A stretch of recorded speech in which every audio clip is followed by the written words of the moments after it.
यीशु मसीह के मधुर नाम में आप सब लोगों को जय मसीह की फिर से एक वीडियो के माध्यम से आप एक जन के साथ परमेश्वर के वचन को शेयर करने के लिए, प्रभु के वचन को आपके बीच में रखने के लिए प्रभु ने मुझे सहायता किया। इसलिए मैं प्रभु को बहुत बहुत धन्यवाद देता हूँ। बहुत दिनों के बाद आज फिर से एक बहुत बड़े सेक्शन के साथ, एक बहुत बड़े टॉपिक के साथ आपके बीच में आने के लिए प्रभु ने मुझे सहायता किया। जैसे कि आप सब लोगों को पता है, पिछले दिनों में हमने काफ़ी सारी चीज़ों के बारे में स्टडी किया था, काफ़ी सारे टॉपिक्स के बारे में हमने स्टडी किया था और मैं विश्वास करता हूँ कि आप सब लोग उस टॉपिक के साथ आशीषित हुए थे, ब्लेस हुए थे। ऐसे ही आगे भी हम बहुत सारे टॉपिक्स को स्टडी करना है। बहुत सारे ऐसे कन्फ्यूजन्स है जो क्रिश्चियन लोगों में, मसीही लोगों में, पास्टरों में और अलग अलग ऐसे टीचर्स होते हैं, उनमें कन्फ्यूजन्स होती हैं बाइबल की बातों को लेकर। तो उन कन्फ्यूजन्स को भी दूर करने के लिए प्रभु हमारी सहायता करे। और आने वाले समय में बहुत सारी वीडियोस, क्वेश्चंस की वीडियोस और उनके जवाब को लेकर भी मैं आपके बीच में आऊँगा। तो ज़रूर से आपने चैनल को सब्सक्राइब करना है ताकि आपको जो है नोटिफिकेशन मिलता रहे। और आप बेल जो आइकन को दबाकर और नोटिफिकेशन पर उसको सेट कर देना ताकि जैसे भी हम कोई वीडियो डालें आपके पास वो तुरंत पहुँच सके। पहले ऐसा होता था कि हम रोज़ डे बाई डे हम वीडियोस डालते रहते थे, लेकिन अभी जो है थोड़ा रूटीन चेंज हो गया है कि अभी हम थोड़ा बड़े टॉपिक्स पर काम कर रहे हैं, बड़े टॉपिक्स को आपके बीच में रखने की पूरी कोशिश कर रहे हैं। तो इसी के चलते हम रोज़ वीडियो नहीं डाल पा रहे हैं।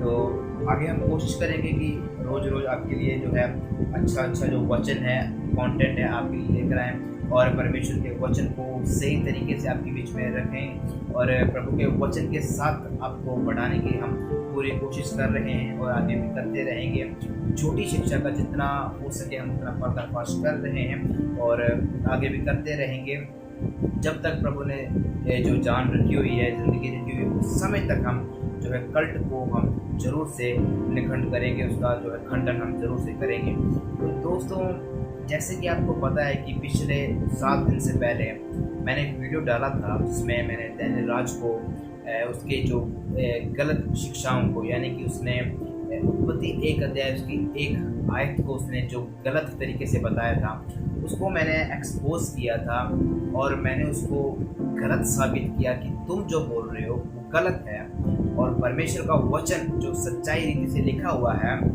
वो सही है। तो कुछ ऐसे लोग थे जिन्होंने आके बहुत सारे कमेंट्स किए, जिन्होंने बहुत सारे लोगों का अच्छा रिस्पांस भी आया, बहुत अच्छे व्यूज़ भी आए इसमें और मुझे इसकी खुशी है। और मुझे व्यूज़ पर नहीं बल्कि मुझे ये खुशी हुई कि ज़्यादा से ज़्यादा लोगों ने उस वीडियो को देखा है और सच्चाई को ग्रहण किया है। उन 300 प्लस लोगों ने सच्चाई को जाना है। और हाँ, परमेश्वर 3 नहीं बल्कि परमेश्वर 1 है, जो कि मैंने इब्रानी ग्रामर से भी मैंने आपको बताया था और आपने ज़रूर से उसको सीखा होगा। तो कुछ ऐसे मूर्ख लोग अगर कमेंट करने शुरू कर दिए कि नहीं ऐसा नहीं है, तो सबसे पहले मैं उन लोगों को कहना चाहता हूँ किसी का पक्ष नहीं लेना बल्कि परमेश्वर के वचन का पक्ष लेना है, परमेश्वर के वचन को तराशना है, परमेश्वर के वचन को खोजबीन करना है। बहुत सारे मोतियाँ, हीरे मोतियाँ आपको मिलेंगे। और हाँ, जो 3 परमेश्वर कहते हैं, जो अपने आप को बोलते हैं कि मैं बाइबल टीचर हूँ, कहते हैं कि मैं बहुत बड़ा बिब्लिकल स्कॉलर हूँ और ये प्रूफ करते हैं कि 3 परमेश्वर बाइबल में है, तो मेरा सोशल मीडिया के लिंक डिस्क्रिप्शन में दिया, आप मुझे कहीं पर भी मैसेज कर सकते हो। मेरे ट्विटर पर, इंस्टाग्राम पर, फेसबुक पर, हमारा जो फेसबुक पेज भी उस पर भी आप जो है मैसेज कर सकते हो। व्हाट्सएप नंबर है उस पर भी आप मैसेज कर सकते हो। तो ज़रूर से मुझे मैसेज करके बता देना कि 3 परमेश्वर बाइबल में कहाँ पर लिखा हुआ है। नीचे कमेंट बॉक्स भी खुला हुआ है, आप वहाँ पर भी कोई ना कोई एक रेफरेंस 31,173 आयतों में कोई भी एक रेफरेंस मुझे आप निकाल के बता दीजिए कि 3 परमेश्वर कहाँ लिखा हुआ है। दोस्तों, इनसे ये चीज़ प्रूफ नहीं होगी बल्कि आने वाले समय में परमेश्वर 1 है, वो 1 ही रहेगा। पुराने नियम में, नए नियम में भी वो 1 ही है। तो आने वाले समय में बहुत सारी वीडियोस इसके प्रति आने वाली हैं, तो ज़रूर से सब्सक्राइब करना है और इस वीडियो को भी आपने शेयर करना है। तो दोस्तों, समय न गवाते हुए हम स्टडी की तरफ बढ़ेंगे। आज जो हम स्टडी करने वाले हैं बहुत ही ज़बरदस्त टॉपिक है और मैं चाहता हूँ या मैं जानता हूँ कि ये जो टॉपिक है आज के सब लोगों को, पास्टर्स को, अपोस्टल्स को, प्रॉफिट्स को, इवेंजलिस्ट को, टीचर्स को, इवन कि जितने भी जो बिब्लिकली यूथ जो हैं सभी लोगों को ये जो टॉपिक है पता होना चाहिए, इसके बारे में पता होना चाहिए। अगर ये नहीं पता तो हम कहीं के भी नहीं रह सकते, क्योंकि अगर इस चीज़ को हमने नहीं सीखा तो हम एक व्यक्ति की चाल चलन को या फिर एक व्यक्ति की चालाकी को हम अनसुना कर रहे हैं या फिर अनदेखा कर रहे हैं। जी हाँ दोस्तों, आज हम डिमोनोलॉजी यानी कि डिमोनोलॉजी और डीमोनोलॉजी कईयों की प्रोनाउंसिएशन अलग अलग तरीके से, तो आप जैसे भी उसको एडजस्ट कर लेना। तो आज हमारा जो है टॉपिक है वो है डिमोनोलॉजी यानी कि डिमोनोलॉजी। और हमने पहले भी स्टडी किया है न्यूमाटोलॉजी के बारे में, उसके पहले हमने स्टडी किया है क्राइस्टोलॉजी यानी कि जीसस क्राइस्ट के बारे में, यीशु मसीह के बारे में हमने स्टडी किया है। न्यूमाटोलॉजी हमने स्टडी किया है, और अभी जो हम स्टडी कर भी रहे हैं पिछले दिनों में होडोलॉजी के बारे में स्टडी कर रहे हैं। उसके भी एलिमेंट्स तकरीबन हम ख़त्म कर रहे हैं, और उसको अभी थोड़ा हमने साइड रखा है। उसका भी टॉपिक जल्द से जल्दी आपके बीच में आएगा। तो उसका मेरे ख्याल से शायद पार्ट जो है 8 आएगा, यानी कि उसका जो भाग है वो 8 नंबर वाला भाग आएगा। तो वो भी हम जल्दी से जल्दी अपलोड करने की कोशिश करेंगे। और आज जो हमारा टॉपिक है वो है डीमोनोलॉजी यानी कि डिमोनोलॉजी। उसके बारे में हम डिटेल स्टडी करेंगे।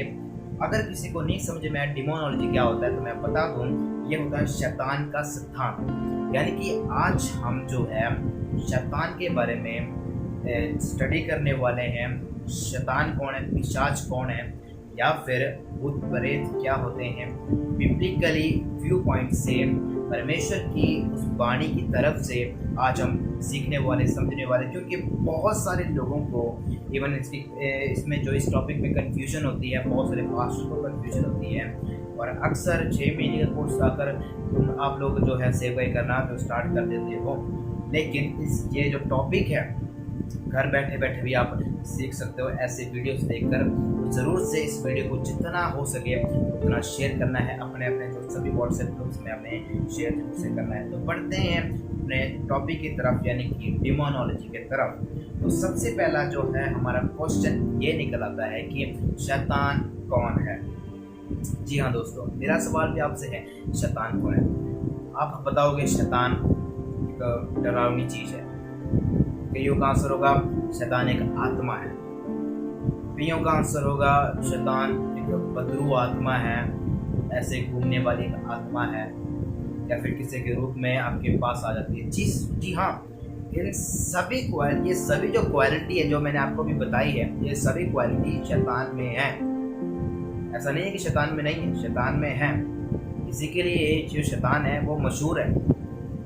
तो कुछ अलग टॉपिक्स यानी कि परमेश्वर के वचन हमें क्या बताता है शैतान के बारे में, उसको हम स्टडी करेंगे। तो हमारा पहला क्वेश्चन ये है कि हु सैटन इज, यानी कि शैतान असल में कौन है। शैतान, उसका स्वभाव, उसका एटीट्यूड, उसका बिहेवियर क्या है, वो सब हम जानेंगे। तो सबसे पहला इसका आंसर निकल आता है ही इज इंटेलिजेंट। हमारा क्वेश्चन ये था वो सैटन इज, यानी कि शैतान कौन है। तो हमने आंसर दिया ही इज इंटेलिजेंट, यानी कि वो होशियार है, वो चालाक है। जी हाँ दोस्तों, आइए देखते हैं दूसरा कुरिन्थियों 11:3, 2 Corinthians chapter 11 verse 3 लिखा है, परंतु मैं डरता हूँ कि जैसे सांप ने अपनी चतुराई से यानी कि इंटेलिजेंस हवा को बहकाया, वैसे ही तुम्हारे मन उस सीधाई और पवित्रता से जो मसीह के साथ होनी चाहिए कहीं भ्रष्ट ना किए जाएं। तो यहाँ पर पौलुस रसूल कुरिन्थिया कलीसिया के मन को सीधे ही उत्पत्ति किताब में लेके जा रहा है। उत्पत्ति किताब 3 अध्याय में जो पौलुस उनके जो व्यू पॉइंट, उनके दृष्टिकोण को लेके जा रहा है। कैसे लेके गया? कुरिन्थियों कलीसिया को देखकर पौलुस रसूल ये चिट्ठी लिख रहे हैं, ये पत्र लिख रहे हैं। वो कहते हैं कि मैं डरता हूँ कि जैसे सांप ने, यानी कि पुराना सांप, आगे मैं रखूँगा इसके बारे में, पुराना सांप जिसने हवा को अपनी चतुराई से, चतुराई मतलब इंटेलिजेंस, यानी कि यहाँ पर ये निकल के आता है कि वो क्या है, बहुत ज़्यादा चतुर है। दोस्तों, एक विश्वासी को विश्वास से गिराने का भी उसमें एबिलिटी है, उसमें पावर है। एक विश्वासी को उसके विश्वास से, यानी कि मसीही जिंदगी से नीचे गिराने की एबिलिटी भी शैतान में है। इसलिए उसको वचन कहता है कि वो इंटेलिजेंट है, वो चतुर है, वो चालाक है। उस चतुराई को लेकर, उस चालाकी को लेकर वो हवा माता के पास गया उत्पत्ति 3 अध्याय में, यानी कि दूसरा कुरिन्थियों से लेकर पौलुस ने दूसरा कुरिन्थियों के पत्र लिखते वक्त उसका जो मन है सीधा उस उत्पत्ति 3 अध्याय में चला गया। उसने कलीसिया के मन को भी वहां ले गया। कहता है कि जैसे सांप ने हवा को बहकाया, यानी कि इसी प्रकार विश्वासी को शैतान बहका सकता है। किस प्रकार? अपनी चालाकी के द्वारा, अपनी चतुराई के, अपनी इंटेलिजेंस के द्वारा क्या कर सकता है? वो आपको और मुझे बहका सकता है। दोस्तों, हमारे जीवन में परीक्षा लेके आने वाला भी कौन है? वो शैतान है। उस परीक्षा के चलते कई बार विश्वासी सोचने लगता है कि मैंने यहाँ से अपना विश्वास को अभी खत्म करना है, मैंने यहाँ तक जर्नी किया, यहाँ तक मैंने सफ़र किया, आगे मुझसे नहीं होता है तो आगे मैं इसको नमस्ते बोल रहा हूँ, गुड बाय कहता हूँ। हम क्या करते हैं? विश्वास की उस किस्ती को छोड़कर पुरानी जिंदगी में वापस चले जाते हैं, क्योंकि हमारी जिंदगी में परीक्षा चुकी है। दोस्तों, यहाँ पर ही आपको खरे निकलना है। यहाँ पर ही वचन कहता है कि परीक्षा में स्थिर रहकर उसमें खरा निकलना है, तभी जीवन का मुक्त मिलेगा। एक बात और बता दूं, परमेश्वर परीक्षा नहीं लेता है, बल्कि शैतान परीक्षा लेता है। मैं आगे इसके बारे में रखूंगा। तो वचन शैतान के बारे में कहता है कि वो क्या है? चतुर है।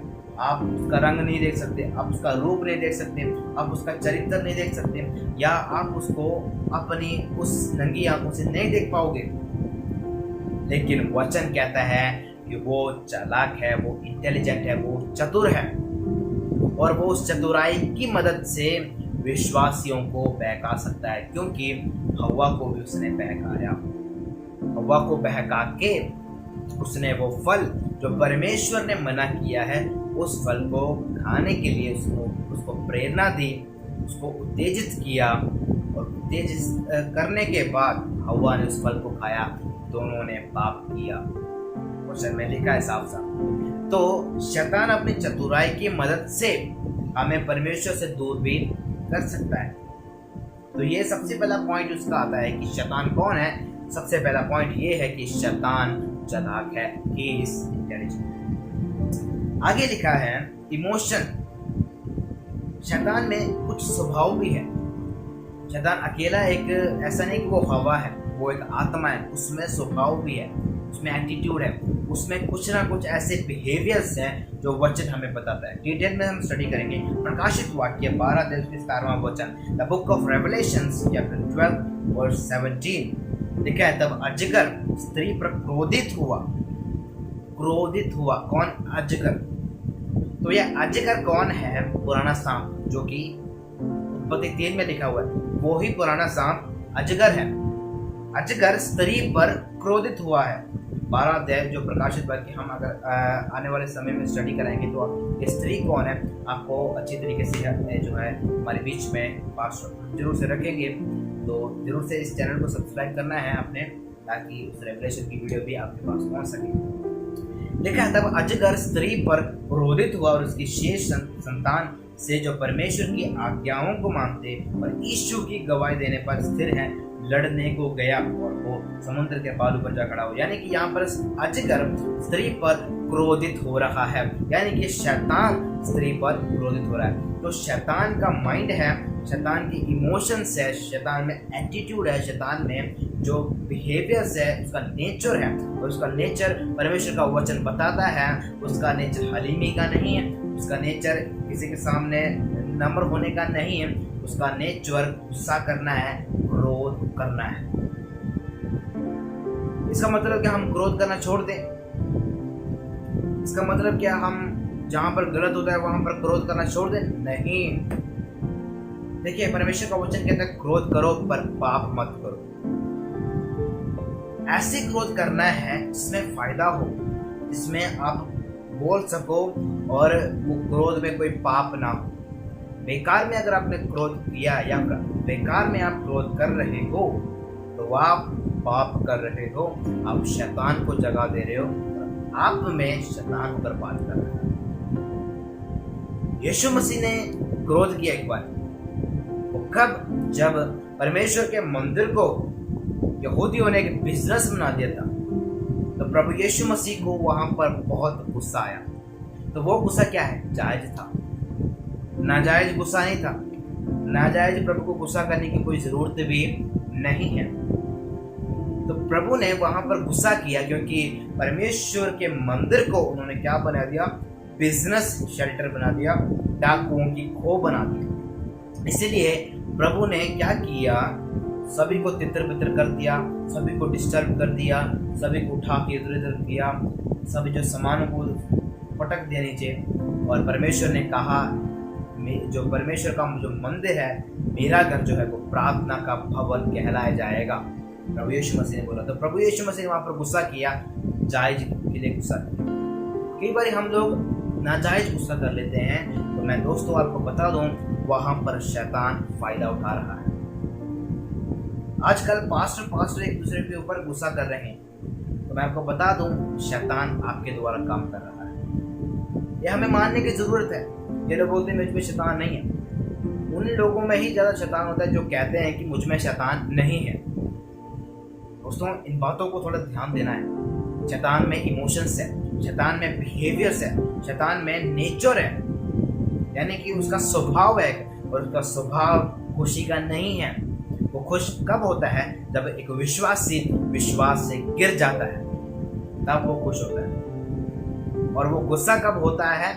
जब विश्वासी लोग आराधना करते हैं, विश्वासी लोग प्रार्थना करते हैं, विश्वासी लोग यूनिटी में चलते हैं, प्रेम में चलते हैं, तब शैतान को गुस्सा आता है। तो ये सब स्वभाव शैतान में है और यही स्वभाव कुछ लोगों में भी होते हैं।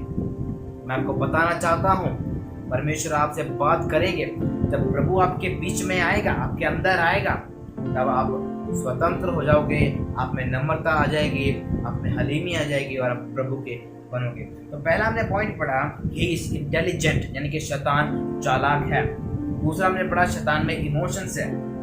तीसरा हमने पढ़ना है एबिलिटी टू चूज, यानी कि कुछ भी चुनने का उसमें एबिलिटी है, उसमें योग्यता है। कुछ भी वो चुन सकता है। मैंने ये चुनना है, मैंने ये करना है, मैंने वो करना है। ऐसा चुनने का एक मनोभाव, ऐसा चुनने का एक दिल या फिर एबिलिटी, एक योग्यता शैतान में है। पढ़ेंगे यशायाह की किताब 14 अध्याय वचन 12, the book of Isaiah chapter 14 verse 12, लिखा है भोर के चमकने वाले तारे, तू कैसे आकाश से गिर पड़ा। तू जो जाति जाति को हरा देता था, तू अब कैसे काट कर भूमि पर गिराया गया है। जी हाँ दोस्तों, इंग्लिश केजेवी वर्जन में हम पढ़ेंगे तो वहां पर लिखा है लूसीफर। लूसीफर का अर्थ ये है, लूसी मतलब लाइट, लूसीफर मतलब लाइट को लेके आने वाला, यानी कि लाइट लेके आके चमकने वाला, उसका नाम है लूसीफर। हिब्रू आयत में देखें, हिब्रू में अगर इसको ट्रांसलेट करें या हिब्रू में ओल्ड मैन्युस्क्रिप्ट में अगर इस आयत को देखें, वहाँ पर लिखा है हालेल। हालेल का मतलब लाइट को लेके आने वाला, द लाइट बियरर, लाइट लेके आने वाला। उसको लैटिन भाषा में लूसीफर लिखा हुआ है, लैटिन बाइबल में भी यही लिखा हुआ है लूसीफर। उस लैटिन ट्रांसलेशन है जो इंग्लिश में लिखा हुआ है। अक्सर हिंदी पंजाबी में हमें ये देखने को नहीं मिलता है क्योंकि ये लैटिन वर्ड है। तो हमें सिर्फ और सिर्फ इंग्लिश केजेवी वर्जन में ही ये मिलता है लूसीफर, और वो लैटिन भाषा इसी करके वहाँ पर लिखा हुआ है। तो यहाँ पर लूसीफर की बात की गई है। आप सभी को पता है लूसीफर कौन है, क्या है, कैसा था वो। आगे में कोई बातें रखूँगा, मैं आगे बहुत सारी बातें करने के लिए। तो लिखा है भोर के चमकने वाले तारे, तो कैसे आकाश से गिर पड़ा। यानी कि यहाँ पर एबिलिटी टू चूज, यानी कि एबिलिटी टू चूज, योग्यता। किसकी योग्यता है? शैतान की योग्यता। क्या योग्यता है? किसी को चूज करने के लिए या फिर किसी को ऐसे चुनने के लिए, ये मेरी चीज है, ये मैं इसमें ये करना है, मैंने वो करना है। ऐसी एक एबिलिटी शैतान में है। तो कैसे है? शैतान बनने से पहले जो स्वर्गदूत लूसीफर, उसके मन में ये बात आई कि मैं आसमान में चढ़ूंगा, मैं परमेश्वर के सिंहासन, उसका देखना एबिलिटी देखना, चूज चुनने का जो है एबिलिटी देखो, मैं स्वर्ग में चढ़ाई करूंगा, मैं जाऊंगा और यहोवा परमेश्वर के सिंहासन से उसको निकाल कर मैं वहां पर बैठूंगा, मैं राज्य करूंगा। क्योंकि यहेजकेल की किताब 28 अध्याय में लिखा है, उसको परमेश्वर ने बहुत ही अनमोल तरीके से, अनमोल मोतियों से उसको सजाकर उसको बनाया था, उसको सर्वश्रेष्ठ बनाया था, सर्वोत्तम बनाया था, और उसको उसके जैसा सुंदर कोई भी नहीं था, उसके जैसा सुंदर कोई नहीं था। तो वो ही लूसीफर अपने आप में उसको घमंड आया, अपने आप में उसको अहंकार आया।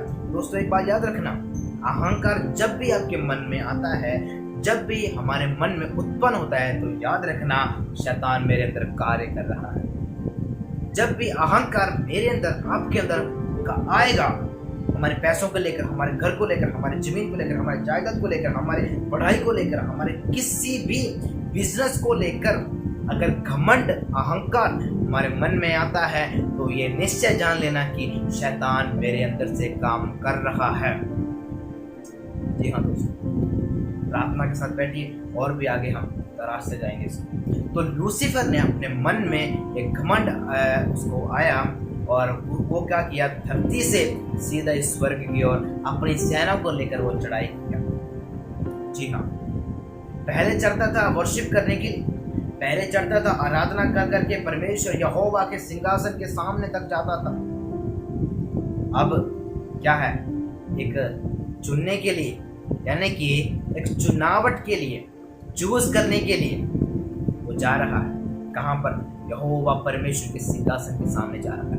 क्या करना है वहां पर? परमेश्वर को उसके हाथ पकड़कर बाहर निकालकर उस सीट पर, उस थ्रोन पर, सिंहासन पर बैठने की कोशिश करना।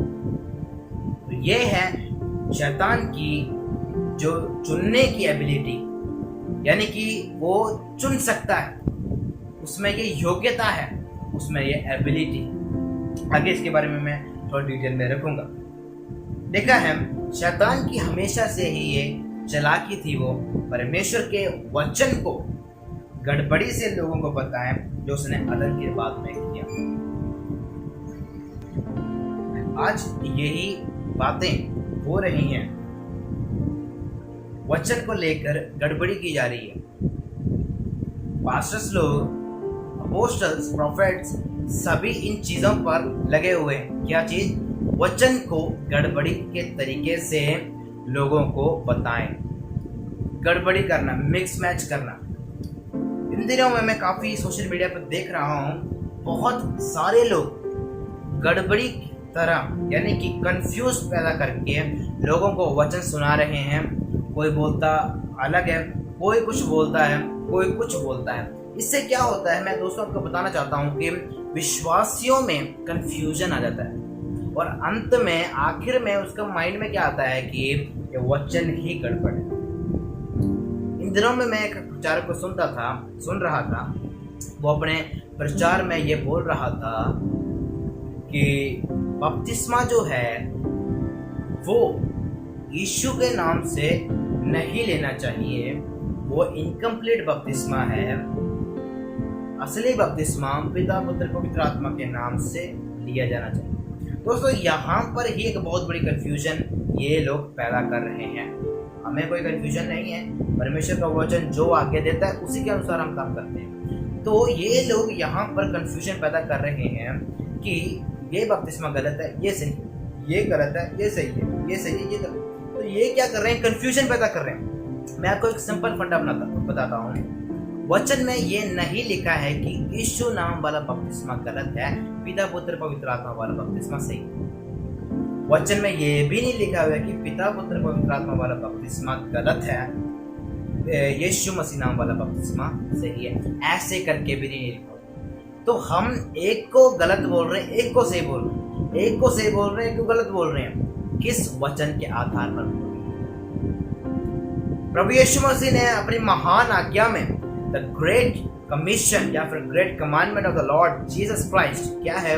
मैथ्यू चैप्टर 28 वर्स 18 to 20 क्या लिखा हुआ है? पिता, पुत्र, पवित्र आत्मा के नाम से बपतिस्मा दो। और चेलों ने क्या दिया? यीशु मसीह के नाम से बपतिस्मा दिया। दोस्तों अब इसका हिस्टोरिकल जो भाग है वो आपके बीच में मैं नहीं रखना चाहता हूँ। इसके ऊपर मैं अलग वीडियो बनाऊंगा। इसके काफ़ी सारे व्यू पॉइंट्स हैं, लेकिन कुछ ऐसे मूर्ख लोग मसीही कम्युनिटी में हैं, वो क्या कहते हैं, यीशु नाम वाला बपतिस्मा गलत है, यीशु नाम वाला बपतिस्मा इनकम्प्लीट है, आपका उद्धार नहीं होता ऐसे।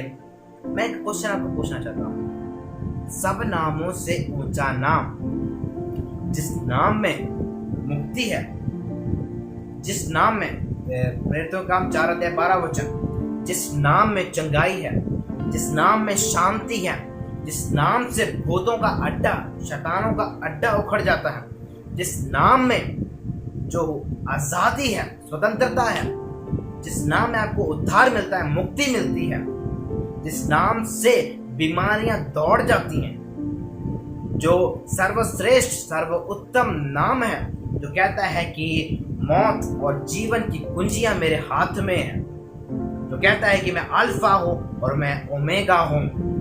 ये कहने वाला यीशु, उस प्रभु यीशु मसीह के नाम वाला बपतिस्मा कैसे इनकम्प्लीट रह गया, मुझे प्लीज आप बता दीजिए। नहीं तो फिर यीशु नाम वाला बपतिस्मा ही छोड़ दो, यीशु का काम करना ही छोड़ दो, वो क्योंकि इनकम्प्लीट है। कैसे मूर्ख लोग हैं आप। मुझे तो ऐसा समय नहीं मिलता ऐसे लोगों से बात करने के लिए, तो उखाड़ देना था। मैं सच बता रहा हूँ, गलत शिक्षा को हम बर्दाश्त नहीं करते। वचन का व्यू पॉइंट मैं आगे आपके बीच में अगली वीडियो में मैं रखूंगा। बपतिस्मा के बारे में अगली वीडियो शायद हो सके, या किसी न किसी समय में बपतिस्मा के बारे में वीडियो बनाऊंगा, तो आपने जरूर से उसको देखना है। कल्ट को जितना हो सके उतना दूर करना है। कल्ट जो है प्रचारक, उनके नाम भी मैं ले सकता था, लेकिन मैं लेना नहीं चाहता हूँ। एक मशहूर का नाम ले लेता हूँ, डैनियल राज उसका नाम, वो सबसे बड़ा कल्ट है, उसको कल्ट का बाप भी कहते हैं, तो उसके बारे में ज़्यादा बात नहीं करते हैं। तो यहाँ पर शैतान ने क्या किया है, वचन को लेकर गड़बड़ी लोगों में फैला दिया है। कईयों को अन्य भाषा को लेकर गड़बड़ी है, कई लोगों को वननेस और ट्रिनिटी में गड़बड़ी है, परमेश्वर में, यानी कि शॉर्ट में बोलूँ तो परमेश्वर में गड़बड़ी लगती है कि परमेश्वर कितने भाई, परमेश्वर त्रिएक है, परमेश्वर एक है, परमेश्वर तीन है, परमेश्वर क्या एक ही है, पिता है, अकेला पुत्र नहीं है, पवित्र आत्मा ने, कुछ लोग बोलते हैं माता है, कुछ लोग बोलते हैं ये है, ये है, ये है। मतलब क्या है, शैतान ने टोटली कंफ्यूजन में लोगों को डाल दिया है, वचन को डाल दिया है, पास्टरों को डाल दिया है। ऐसे कंफ्यूजन से बाहर निकलना है, इसलिए मैं बोलता हूँ वचन को पढ़ना है, चैप्टर पढ़ने से नहीं, बल्कि वचन के अस्तित्व को जानो, उसमें डूब जाओ, उसमें गोता मारो और बहुत सारे हीरे मोतियों को जांच कर लेके आओ बाहर। तब आपको ये कंफ्यूजन नहीं होगा, क्योंकि आप साथ साथ में ओल्ड मैन्युस्क्रिप्ट को और काफ़ी सारी कमेंट्रीज मिलती हैं, उनको भी पढ़िए।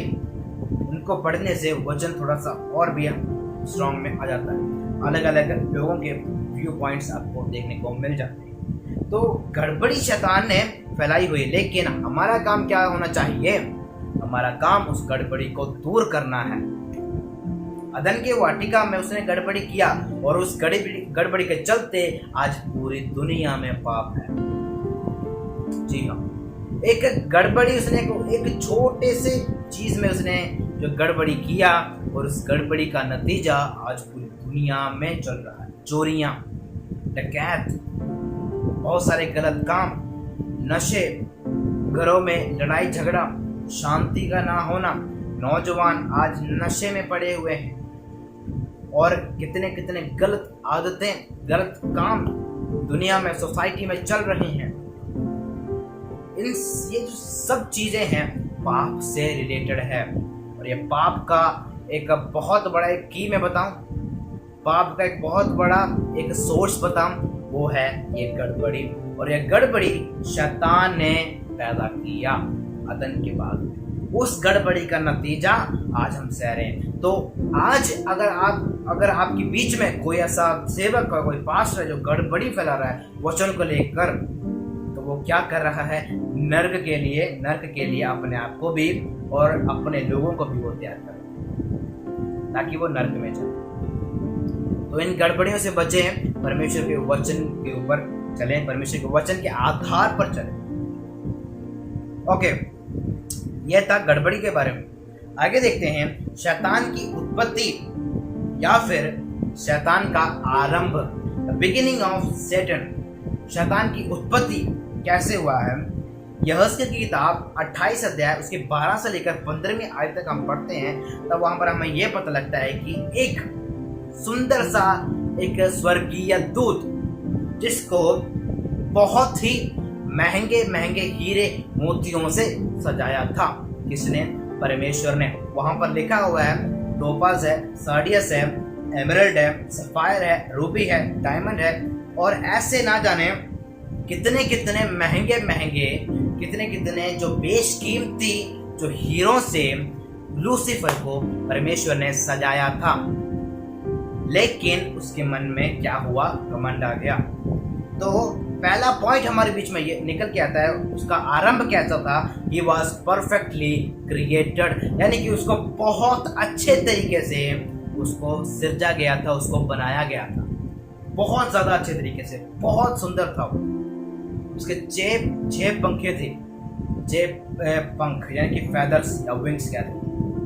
2 पंखों से अपने मुंह को ढांपता था, 2 पंखों से इंस्ट्रूमेंट्स को बजाता था, 2 पंखों से पैरों को ढांपता था। इससे क्या करता था? वो उड़कर उड़कर परमेश्वर के सिंहासन के सामने जाकर खड़ा होता था। मतलब ऐसा कोई स्वर्गदूत नहीं था जैसा लूसीफर था। तो पहला पॉइंट ये आता है शैतान की उत्पत्ति में, he was perfectly created, यानी कि वो बहुत अच्छे तरीके से बनाया गया था। रेफरेंस है यहोशू की किताब 28 अध्याय 12 से लेकर 15 तक। आगे लिखा है यशायाह की किताब 14 अध्याय 12वां वचन, यानी कि challenging to God. He was challenging to God, यानी कि वो परमेश्वर को चुनौती दे रहा था, चैलेंज कर रहा था। यशायाह की किताब 14 अध्याय उसके 12वां वचन में जैसे हम पढ़ते हैं। ओके, आगे लिखा है पहला तीमुथियुस 3 अध्याय वचन 6 में लिखा है sin was pride, यानी कि उसका जो अहंकार है वो ही उसका पाप निकला। अहंकार एक पाप है, अहंकार जो है वो पाप है, वो पाप को जन्म देती है। इसलिए मैंने आपको पहले भी बताया कि अगर हमारे मन में किसी चीज के लिए कोई अहंकार आता है, मेरे पास एजुकेशन है, मेरे पास गाड़ी है, मेरे पास बंगला है, मेरे पास सब कुछ है, अगर हमारे ऊपर ये अहंकार है तो ये जान लेना कि मेरे अंदर से शैतान कार्य कर रहा है परफेक्टली। ये तो 101% श्योर है हमारे अंदर से शैतान कार्य कर रहा है। पौलुस क्या बोलता है घमंड के बारे में? पौलुस क्या बोलता है कि मैं मसीह यीशु में हूँ, इसलिए मैं घमंड करता हूँ, यानी कि मैं मसीह यीशु को मानता हूँ, मैं मसीह यीशु में चलता हूँ, मैं वचन को पढ़ता हूँ, प्रार्थना करता हूँ, गीत गाता हूँ, संगति करता हूँ, मुझे इसी में ही क्या है? घमंड है। तो हमारा घमंड मसीह यीशु में होना चाहिए, ना कि दुनियावी चीज़ों के ऊपर, दुनियावी लालसाओं के ऊपर हमारा कोई घमंड नहीं रहना चाहिए। ये क्रिस्टल क्लियर बात है, आपको मैं बता देता हूँ। ओके, बहुत सारी बातें आगे करने के लिए हमारे बीच में है। तो ये था शैतान की उत्पत्ति। He was perfectly created, he was challenging to God, the sin was right। उसका पाप क्या था? उसने जो क्या पाप किया था, उसने कोई गलत चीज नहीं देखी, उसने कुछ ऐसा काम नहीं किया जो परमेश्वर को अच्छा ना लगा हो, उसने ऐसा कुछ नहीं किया। लेकिन उसका पाप क्या था? उसके मन में अहंकार आ गया। जी हाँ दोस्तों, अहंकार किसी को भी अच्छा नहीं लगता है। इवन कि मैं अहंकार करूं, बहुत अच्छा बड़ा बाइबल टीचर हूं, तो मेरे अंदर कौन है? शैतान है। एक प्रचारक है, नाम तो नहीं लूंगा, वो कहता है कि मैं बहुत बढ़िया बाइबल टीचर हूँ, या फिर जैसे टीचिंग मैं देता हूँ वैसा कोई दे नहीं सकता। मेरे टीचिंग की वजह से, खरी शिक्षा की वजह से जो है लोग बचाए गए। तो भाई मैं आपको बता देता हूँ, आपके अंदर से शैतान कार्य करे, क्योंकि परमेश्वर कभी भी अपने आप की तारीफ नहीं करता है। तारीफ कौन करता है जी? शैतान करता है। मेरे पास दुनिया का सब कुछ है, यही तो प्रभु यीशु मसीह के पास जाकर उसने यही कहा, मेरे पास दुनिया के सारे अधिकार हैं, दुनिया की हर एक चीज मेरे पास है, तो एक बार मेरे सामने घुटने तो टेक, ये सब के सब तेरे नाम कर दूंगा। यीशु मसीह को उसने बोला था। मतलब क्या है, ये दुनिया की सब अथॉरिटी पेपर्स शैतान के हाथ में थे, लेकिन परमेश्वर ने क्रूस बलि के द्वारा उसके सिर को प्रभु ने हमेशा हमेशा के लिए उछल दिया है, रख दिया है। ओके, ये था शैतान की बनावट या शैतान की उत्पत्ति या शैतान का आरंभ, बिगिनिंग ऑफ सैटन। आगे देखते हैं 5 स्टेटमेंट्स ऑफ सैटन यानी कि लूसीफर के ऐसे 5 स्टेटमेंट्स के बारे में आज हम स्टडी करने वाले हैं। डिटेल हम स्टडी करेंगे लूसीफर के 5 स्टेटमेंट। पहला स्टेटमेंट है I will ascend to heaven, यानी कि मैं स्वर्ग में या स्वर्ग पे चढ़ाई करूंगा। स्वर्ग पे चढ़ाई करना है, इसका मतलब वो अभी धरती में था, क्योंकि उसको ये अधिकार है, वो चाहे तो स्वर्ग से नीचे आ सकता है धरती पर, धरती से स्वर्ग के ऊपर भी जा सकता है। तो उसका जो अधिकार उसके पास है, तो इस अधिकार को लेकर ये अपने टीम मेंबरों के साथ ये डिस्कस कर रहा है कि I will ascend to heaven, यानी कि मैं स्वर्ग में चढ़ाई करूंगा। यानी कि पहला स्वर्ग उसने पार किया, मेघमंडल को पार किया, पहला स्वर्ग। दूसरा स्वर्ग तारा मंडल को उसने पार किया। तीसरा जो स्वर्ग है स्वर्गादि स्वर्ग, यानी कि हेवन ऑफ हेवंस, परमेश्वर निवास करने वाले स्वर्ग में मैं चढ़ाई करूंगा। तो ये चैलेंज किया उसका 5 स्टेटमेंट्स में, यानी कि उसके 5 स्टेटमेंट में सबसे पहला स्टेटमेंट यही था कि मैं स्वर्ग पर चढ़ाई करूंगा। माफ कीजिएगा, मैं स्वर्ग में चढ़ाई करूंगा। आगे लिखा है I will raise my throne above the stars of God, यानी कि परमेश्वर के तारों के ऊपर या परमेश्वर के ऊपर मैं अपना सिंहासन डालूंगा। इसका मतलब ये नहीं कि परमेश्वर के सिर के ऊपर सिंहासन, नहीं, इसको समझिएगा, परमेश्वर जिस अधिकार में बैठा है उस अधिकार के ऊपर मैं अधिकार जमा कर, यानी कि सीधी बात में कहूँ तो परमेश्वर को उसके उस जगह से, उस सिंहासन से निकाल कर मैं खुद वहां पर बैठूंगा। ऐसी दूसरा स्टेटमेंट जो लूसीफर ने बयान में अपने बताया। पहले क्या बोला, मैं स्वर्ग पे चढ़ाई करूंगा। दूसरा क्या कहा उसने, मैं परमेश्वर के सिंहासन के ऊपर, यानी कि उस अधिकार के ऊपर अधिकार जमा कर मैं उस सिंहासन पर मैं बैठूंगा। तीसरा स्टेटमेंट उसका ये था I will sit on the mount of assembly in the recess of the north, यानी कि ये जो बात है एक बेबीलोन की तरफ से, या फिर बेबीलोन को आकर्षित, या फिर बेबीलोन के बारे में ऐसा एक अलंकारिक वर्ड में ये लिखा गया है, I will sit on the mount of assembly the recess of the north. तो इसका मतलब क्या है, मैं आपको एक बात बता देता हूँ। इस दुनिया में सबसे पहला शासन करने वाला एक राज था, वो है बेबीलोन, यानी कि बाबेल, जो कि दुनिया का महाशक्तिशाली एक देश था जिसने पूरी दुनिया को अपने कब्जे में रखा हुआ था। इसीलिए लूसीफर भी ये बात को कहता है कि मैं mount of assembly the recess of north, यानी कि मैं उस जगह पर बैठूंगा जहां से पूरी दुनिया को कंट्रोल या दुनिया का अधिकार मेरे पास आ जाए। उस जगह पर बैठकर मैं क्या करूंगा, मैं अधिकार चलाऊंगा, मैं ऑर्डर चलाऊंगा। आगे लिखा हुआ है, चौथे पॉइंट में लिखा हुआ है I will ascend about the Heights of cloud, यानी कि मैं बादलों के ऊपर, इस मेघ मंडल के ऊपर मैं फैल जाऊंगा, मैं चढ़ाई करूंगा इसके ऊपर।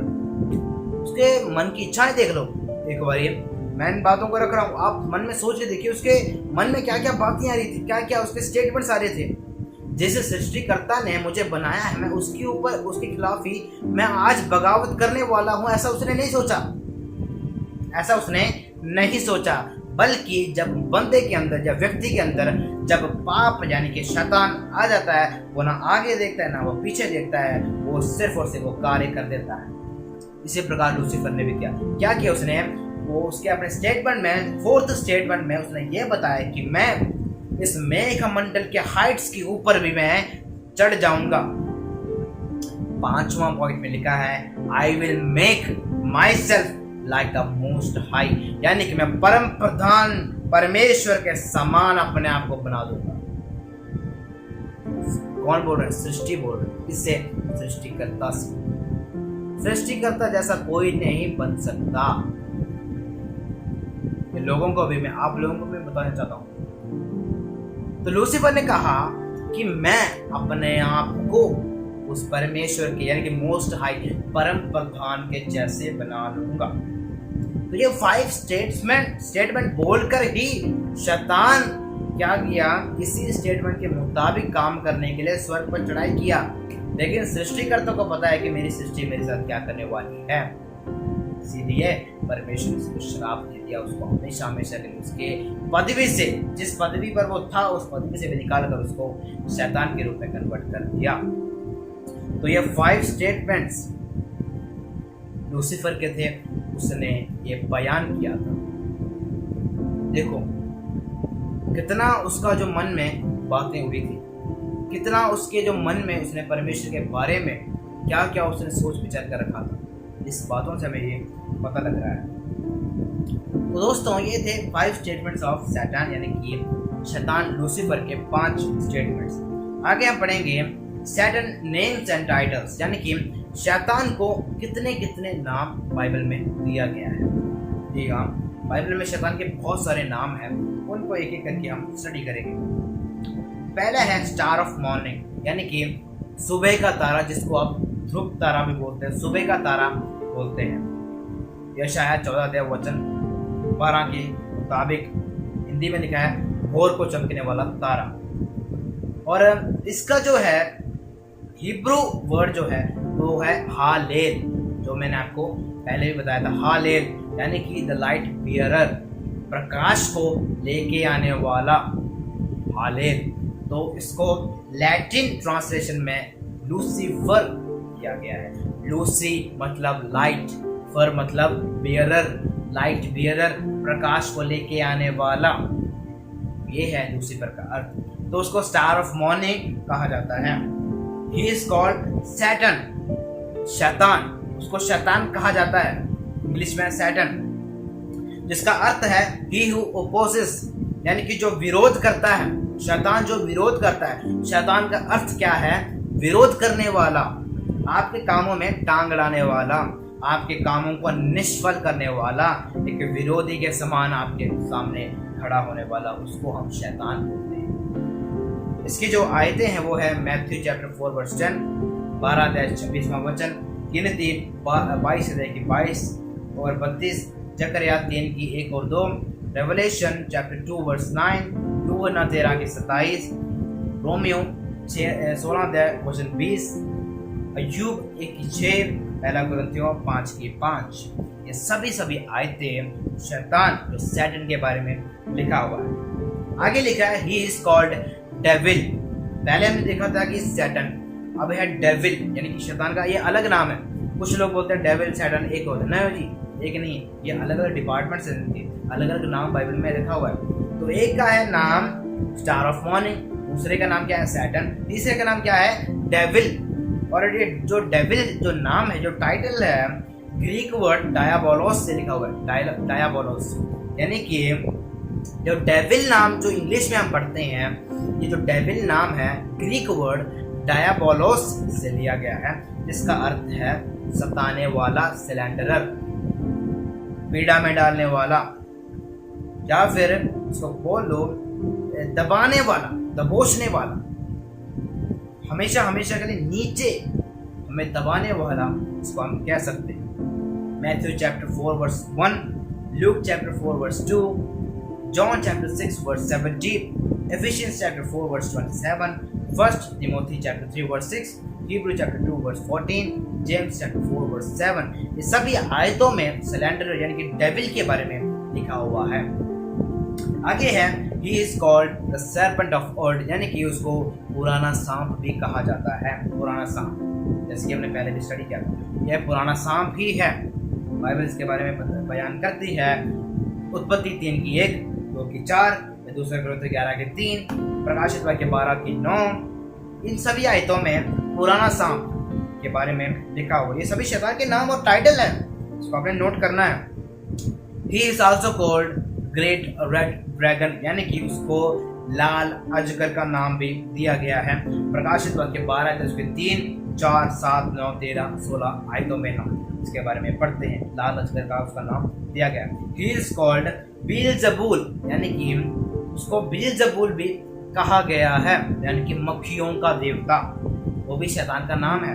मत्ती की इंजील 10 अध्याय उसकी 25वां वचन, मरकुस की इंजील 3 अध्याय 22वां वचन। एक बार पौलुस ने भी इस बात को बताया था। बेलियल नाम का एक जो नाम है पौलुस ने लिया था, वो बेलियल भी शैतान का नाम ही है, बेलियल। ओके, अगला जो नाम है रूलर ऑफ दिस वर्ल्ड, यानी कि इस दुनिया को चलाने वाला, इस दुनिया का मालिक वो शैतान है, उसका नाम है। यूहन्ना 12:31 में लिखा है, अब इस संसार का न्याय होता है, अब इस संसार का सरदार निकाल दिया जाएगा, यानी कि इस संसार को चलाने वाला शैतान निकाल दिया जाएगा। कब? न्याय के वक्त। तो बाइबल शैतान को संसार का मालिक या संसार का सरदार करके बताता है।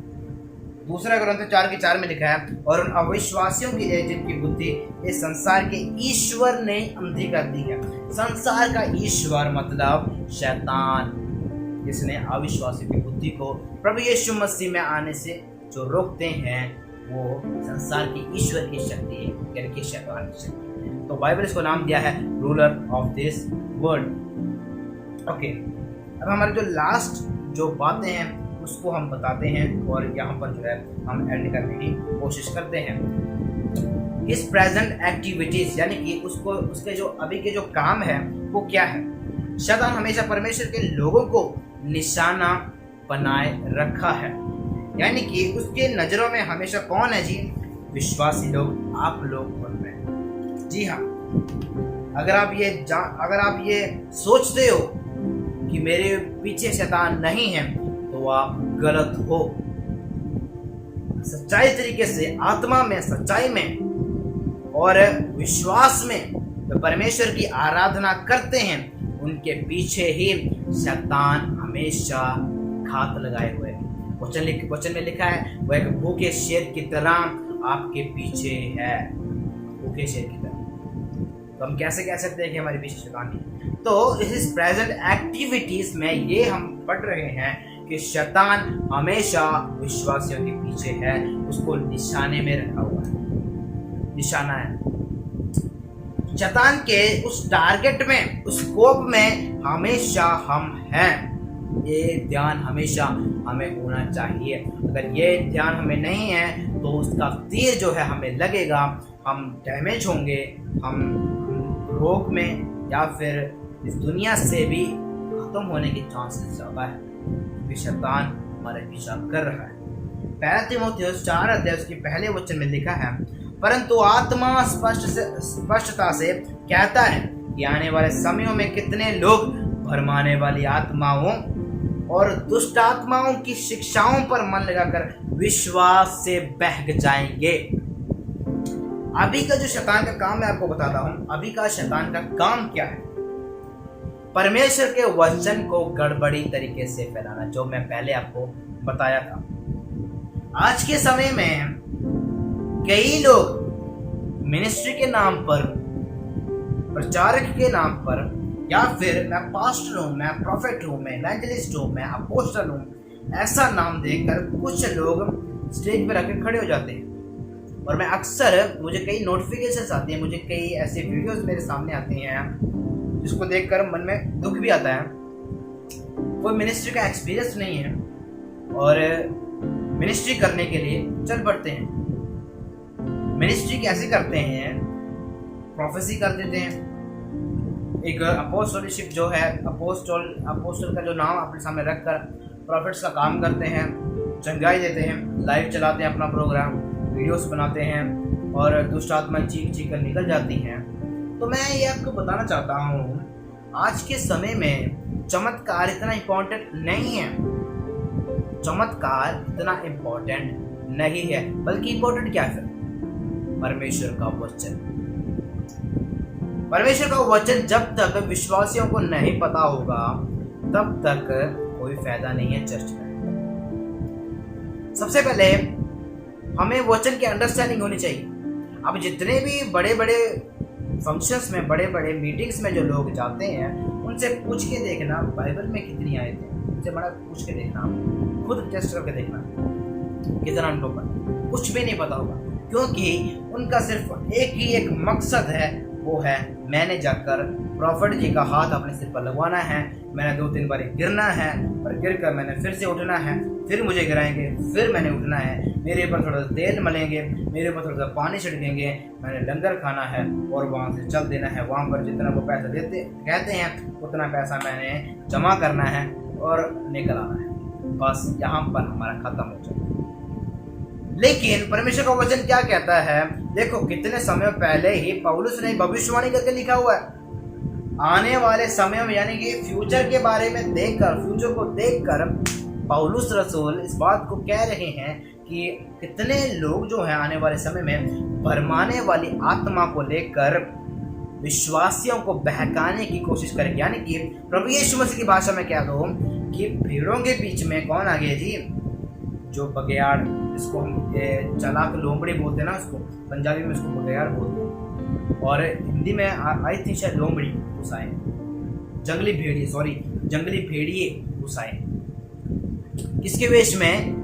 भेड़ के वेश में भेड़िए आए हुए, ऐसा सही प्रोनाउंसिएशन, भेड़ के वेश में भेड़िए कलीसिया में आ गए हैं, जिनके वजह से कलीसिया में गड़बड़ी हो रही है, गड़बड़ी हो रही। और मैं बताता हूँ ये गड़बड़ी पौलुस पतरस के जमाने के बाद, यानी कि परमेश्वर के प्रेरितों केलों के बाद की जो समय है, समय काल में ये गड़बड़ी चलती आ रही है।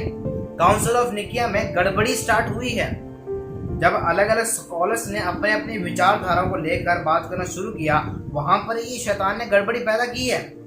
वहां से ही चार्ल्स से रसल अलग हो गया, वहां से दूसरे क्या बोलते हैं सेवंथ डे वाले अलग हो गया, वहां से कैथोलिक वाले अलग हो गए, प्रोटेस्टेंट ग्रुप अलग हो गए, पेंटाकोस्टलिज्म अलग हो गए, सबेरियनिज्म अलग हो गया, एरियनिज्म अलग हो गया, ट्रिनिटी अलग हो गया। इन सभी में क्या हो गया? अंतर हो गया, डिनोमिनेशंस आ गए। ये सब क्या है? शैतान ने गड़बड़ी बना के रखी हुई है, गड़बड़ी जो कि आज भी चल रही है।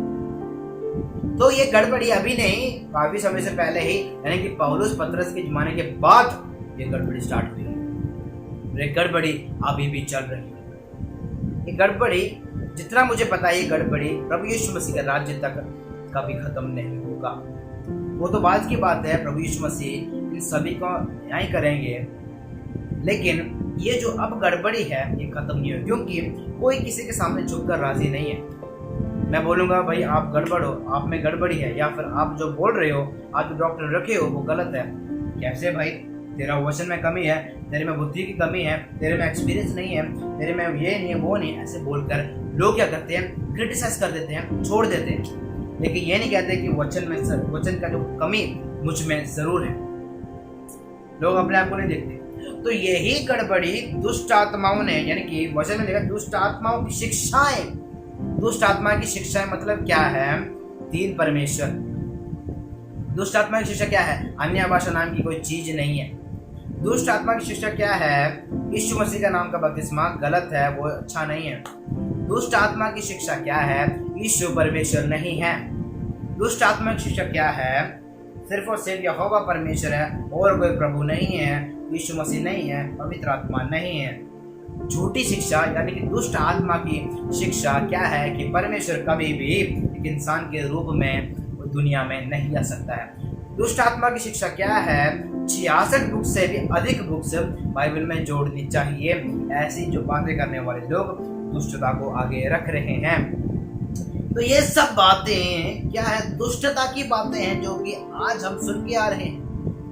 कुछ लोगों को अन्य भाषा में कंफ्यूजन है। भाई मैंने 1 घंटे की वीडियो बनाई है, तो वो जाकर देख लेना अन्य भाषा के ऊपर। अगर कंफ्यूजन है उसमें जाकर देना, पूरी वीडियो देख के आगे कमेंट में लिखना, ठीक है ना।